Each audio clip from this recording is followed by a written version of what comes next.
pockets.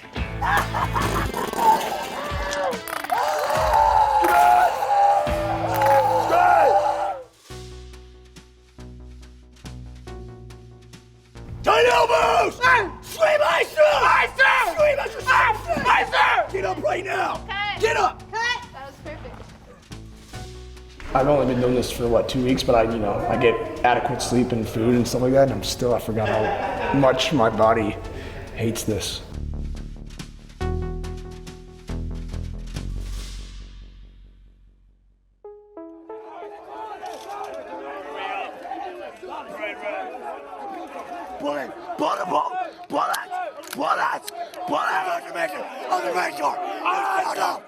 My name is Zachary Garman. I was a sergeant. I got medically retired in 2023, and I'm from Middletown, Pennsylvania. You have a lot of, I would say, alpha males and alpha females in the drill field, and you're just always trying to be the best you can be, to train the recruits and for the recruits to see the type of person you are.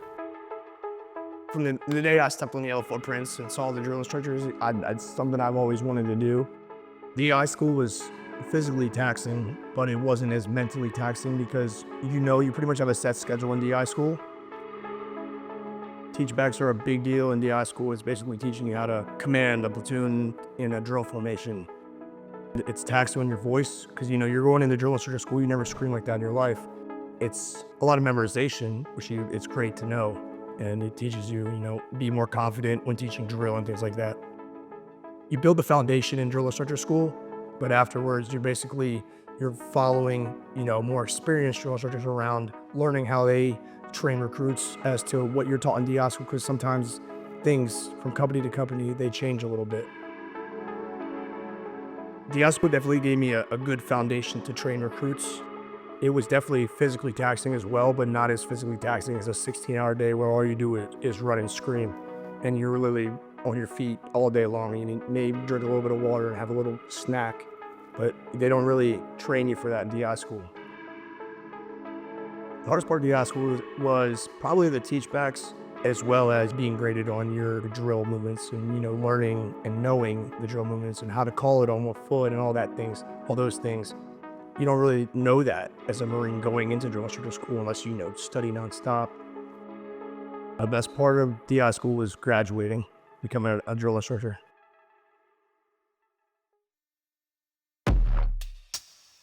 Training cycle is 3 months. It's the 13 weeks of recruit training. Most drill instructors do between 5 to 8 cycles during their time. My first 2 cycles were terrible. They were awful. They were super hard. I wasn't big on running, and that's all I did as a green belt drill instructor was run and scream. And those two together are very tough to do. First phase, you're usually there lights to lights is what we call it. Lights to lights, you're there from 3:45 till 8:15. You can lose anywhere between 20 to 40 pounds a cycle, and then you gain it back in your outpost, and it's just very hard on your body. There's not a lot of instances where you're just standing there watching, unless maybe you're a senior drill instructor, but if the whole platoon's getting the work, the business, you're out there running and screaming and making sure everyone is involved, because you might have that kid in the back corner that's trying to get out of a push-up or out of a plank. So you gotta always be running around, checking on every single kid, making sure they're doing what they're supposed to be doing. Every cycle, up until graduation day was the worst because you're running on no sleep, barely any food. Luckily I had my wife, or I wouldn't have been eating. I probably would have lost 50 pounds each cycle, but. So the cycle is breaking down by phases. You have first, second, third, fourth phase. First phase, you're basically molding them into recruits. Second phase is a lot of, basic Marine Corps knowledge and rifle range, swim call, all of those things. Third phase, you got your basic warrior training. To culminate the third phase, you have the crucible. During the crucible, the recruits leave on a Thursday or super early morning. They hike out to where the crucible is, and they spend the next 50-something hours going through different obstacles and different events to see what they've learned and how they can implement that in their training. The best day of each training cycle is when they graduate, not just because they're leaving, but because you see what they turn into. You see that basically trained Marine.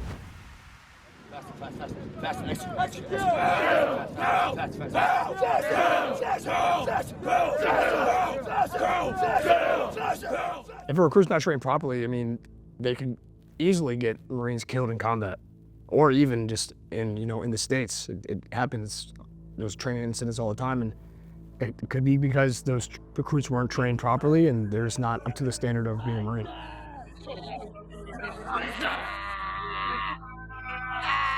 The discipline is the most important thing that those recruits learn on the first day. Basically, it's just a lot of teaching them how to be recruits. It's not even at the point of teaching them how to be Marines. They're civilians, 18-year-old civilians coming to something they've never done their entire life. So you have to teach them how to be a recruit before you go any further. Our mission is to train each one of you to become a United States Marine. A Marine is characterized as one who possesses the highest of military virtues. He obeys orders, respects his seniors, and strives constantly to be the best at everything that he does. Every single thing that a recruit goes through it's very detailed. Whether it's, shaving the left side of your face or brushing the left side of your teeth, everything is by the numbers to train them to, the discipline behind that is to get them into that recruit mindset, to break them out of that civilian mindset. Well, I don't need to do this. Yes, you do, because everything we do as drill instructors, it has a purpose. One of the biggest things is you always try to make a recruit, scream as loud as you can, and it's never loud enough.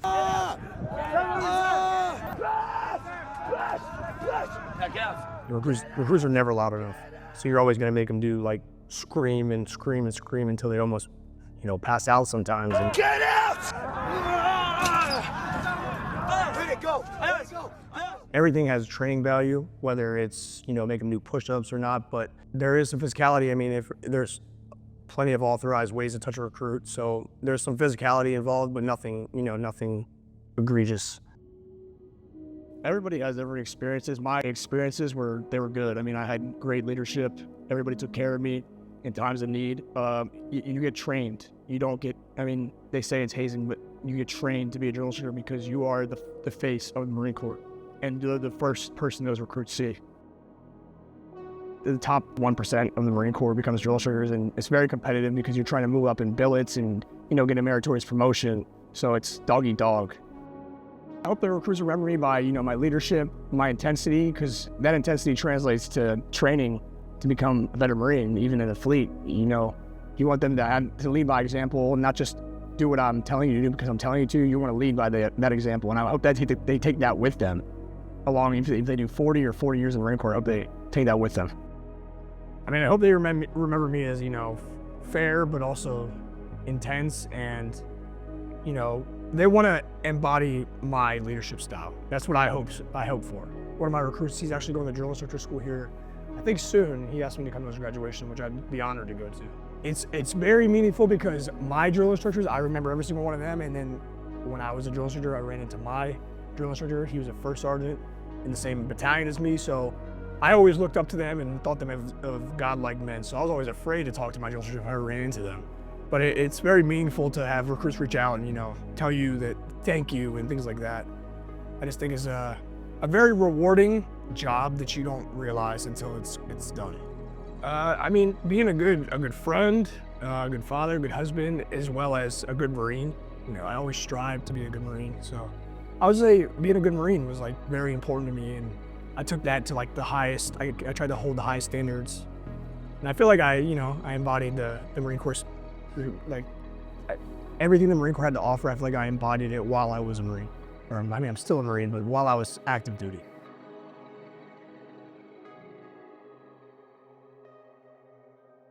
Well, the Garmin show always, the way that it's going to play out always relies on the senior drill instructor, because some seniors are cool with them doing little reenactments of how the drill instructors' mannerisms and things like that. And then you have your artist recruits who, they work for a long time on these hat plaques that they're going to give to you. And usually the heavy is the one, or the experienced drill instructor is the one that plans them out. And all of them always turn out pretty cool. And it's cool because your time on Parasol is not going to be forever, and it's something you get to take away. Other than photos and memories, you get, things from recruits, which is always a good thing. This is, they wrote the heavy burden on here. It's basically saying how you're the heartbeat of the platoon, and the heavy is basically the guy, that runs, or not runs, but he trains the recruits to be recruits, and he's with them every day, every hour. It's a very demanding billet to be under. But we were the Hotel Hogs, so this is their take on a hog, which turned out pretty sick. And then they did my name, and some type of like Roman letters, I believe. On the back, I got all my platoon guidons, and I guess that's supposed to be me, like with a hauler on a chain. And this is my first platoon, second, third, fourth, and then I was on quota at PCP, as well as my last cycle.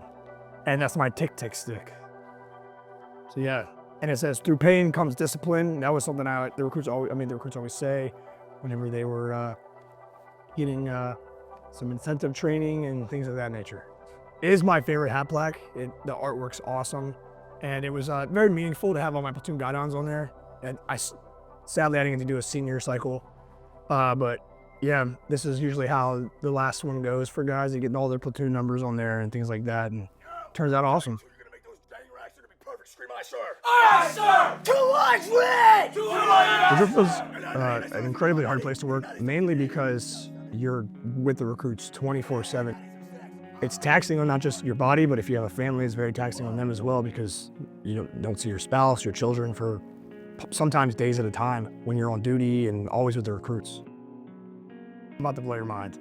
So my wife and I, we got married January 2nd of 2020, and I graduated DI school like right before Christmas. So we got married January 2nd, and I spent maybe 10 days with her after getting married, and then she was still in the Marine Corps in 29 Palms, and I had to go check into my first battalion and start my first cycle. So I didn't see my wife again until July. Yeah, so it was a long time without her. So my first cycle was absolutely miserable because I didn't have anyone. I was just alone. But all those cycles afterwards, she was like the rock of everything, because without a doubt, I would have made it through without my wife. Oh, well, I came home to a fresh cooked dinner every night. Always had clean laundry. She would bring stuff to me at work. On my duty nights, every single time I would say, hey, can you bring me something? There was never a no. She would always be there and to support me. It wasn't easy, but we made it, thank God. And there's no marriage on the drill field that's perfect. It's nearly impossible. And if they tell you it's perfect, I'm sure it's not, because when you're away from your spouse and children for days at a time, it just feels like you're not there, but your spouse is constantly at home and taking care of everything, but you don't have time to really sit down and think like, I wonder what my wife's doing, or I wonder, like, you don't have that time. And I've made mistakes, like, I wish I would have taken more time to spend with my wife and son during my outpost, but things just like, that role just takes over you, and it's horrible to say, but that's why a lot of the marriages don't work. Being a drill shooter definitely took a toll on my physical health. I was on quota. I did my 4 cycles. I went on quota, and I was a senior at the physical conditioning platoon. And then I got sent back to do another training cycle. And I don't know if it was my diet or the stress or all of it combined, but I developed an autoimmune disease, and that's the reason I'm actually out of the Marine Corps. I probably shouldn't have finished the cycle because I was very sick and I ended up in the hospital. But luckily I had a command that was very supportive. My team was very supportive. So my wife was very supportive. So I was able to finish out that cycle. So I was having pretty serious symptoms before right as the cycle started. I mean, maybe a couple of weeks before I had like minor symptoms. I was like, oh, that's, it could be stress, nothing serious. And then as the cycle progressed, first phase, it started to get a lot worse. And then I ended up in the hospital for a night, and ending up in the hospital pushed the procedure I had to get done to, diagnose me. But I started some, rounds of steroids from the doctor, like prednisone and things like that, and didn't feel good, but I made it through the cycle somehow. I didn't want to leave my team down, but my wife was also like, she was helping me get through it. So leaving my team down was a big thing, but also not really like leaving my wife to be like, oh, well, my husband kind of failed. And I didn't want that. I didn't want my wife to see that. The rumor kind of got out. I guess I was talking with my other friends at work, and during the company commander's inspection, one of my recruits was asked by the company commander, who's your favorite drill instructor? And he said, me. And the company commander asked why, and he said, excuse my language, he said, that motherfucker, it's blood, ma'am. And I remember my friend told me about it afterwards, and that was a highlight of that, because I didn't know how a recruit knew. So he looked at me like I was like superhuman, which I'm not. I knew that it kind of motivated the recruit to keep going. I got diagnosed with ulcerative colitis after the fact of the cycle starting and everything like that. A lot of stool in my blood, probably minimum of 10 times a day. And then I eventually went to the hospital, and because another reason I went to the hospital is because my colonoscopy was so far out, and my symptoms kept progressing, getting worse. So I went to the hospital, and that seemed to lead to my colonoscopy getting pushed up and getting diagnosed. So I could start some type of treatment. I kept going. The treatment wasn't that bad, but the reason I ended up getting out of the Marine Corps is I started on immunosuppressants and things of that nature, you know, that you can't really be on while you're in the military. I got sent to Wounded Warrior Battalion in Pendleton. My command hooked me up because I was on a med board. It's a long process, and my wife moved out to California for school, and my command knew that, and they hooked me up and got me orders to the West Coast so I could be with my family. Yeah, it was hard.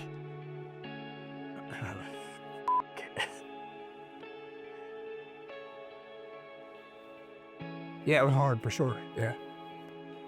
It's just now hitting me. It hasn't hit me yet until like this. So it's been hard.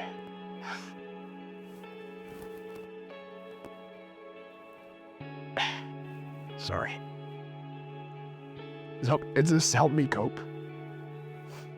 I don't really show emotions, and this is how it always hits me when I finally deal with them, so that's why I like this. Daddy's not here! Daddy's not here! Daddy's not here! Not here! Sleep! Aye, sir! Sleep! Aye, sir! But guess what? Since we care so much about your mental health, we brought the chaplain to you. Yeah, for sure. I've never been on camera or anything like that before. This is like all completely new to me. I don't mind it. I actually like it. It makes me more comfortable. Action. You're gonna die! Scream my shirt! Yes, sir! Get louder! Yes, sir! Faster!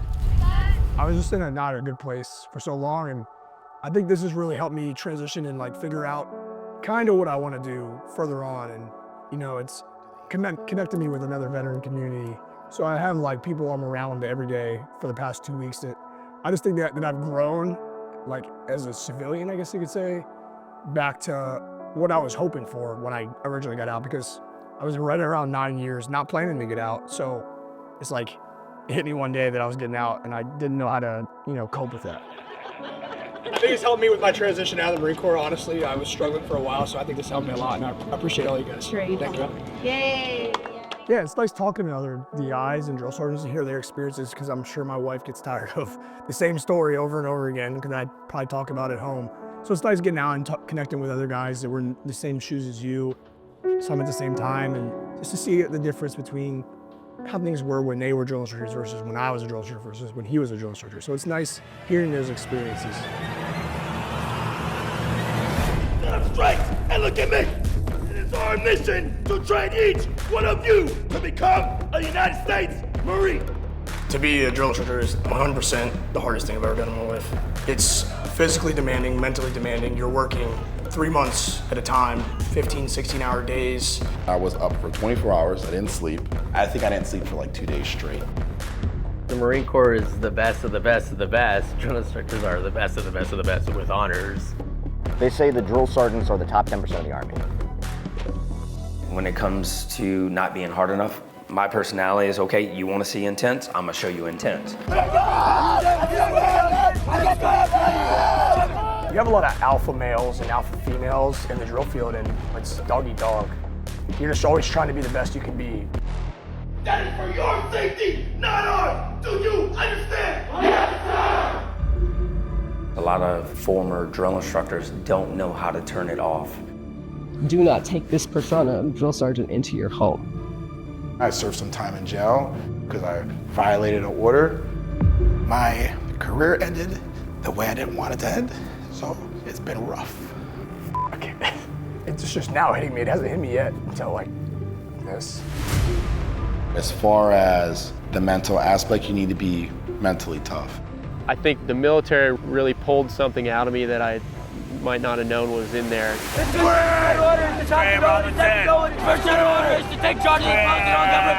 My drill instructors, oh goodness. My senior drill instructor, he was a monster. Seeing them for the first time, it was so surreal that I'm actually doing this. This is the real deal. The main thing we're trying to accomplish is just survival. You know, you got to break them out of the shitty civilian habits they're in and let them know, hey, mommy and daddy aren't here anymore. And you could go in a combat zone in which your life's going to be at risk. If a recruit's not trained properly, I mean, they can easily get Marines killed in combat. Do the mission, get it done. You're tired, keep going. Run! You'll get the rubber video of the day! Come on, Come on! Come on, I don't care who you are! McCarthy!